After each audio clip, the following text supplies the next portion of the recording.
So yan guys, welcome to my vlog. Ang video po natin ngayon ay tulay kung saan ginagamit sa pagsushooting ng Survivor Karamuan. Kung bago ka pa lang sa channel ko, para maging updated ka, pakihit naman ng subscribe, like at notification bell. Dito na nga tayo guys sa starting line. Kita nyo naman, napakaganda. At siyempre guys, isa rin ito sa dahilan kung bakit binabalik-balikan ng Survivor dito sa Karamuan. At isa din ang Survivor na nakatulong para sumikat ang Karamuan at makilala sa buong mundo. So yan dito guys, pupunta natin yung sisitapan nila ng camera bago sila mag-shooting, lahat ng gamit. Titignan natin. Yan po, yan. So yan na nga guys. Yan.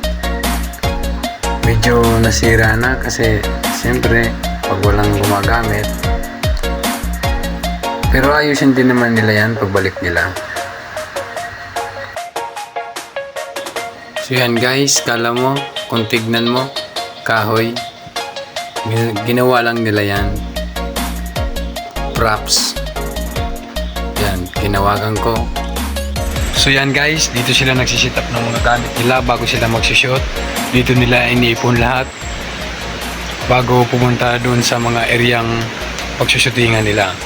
Kaso guys, yung iba, baka hindi po natin pupuntahan ngayon. Pero pagkasakali, pupuntahan natin yan.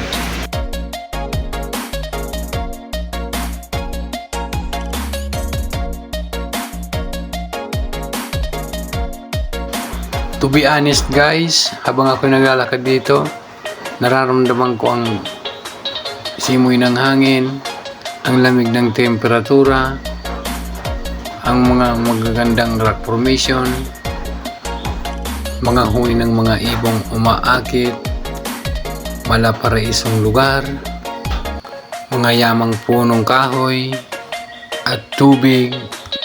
Kung pagmasdan natin sila mga guys, parang walang problema. Salamat kay Mother Nature. At syempre, salamat din sa mga nag-subscribe, nag-like, at sa pagpindot ng notification bell. At kung nagustuhan nyo ang video ito, pag-comment na lang sa baba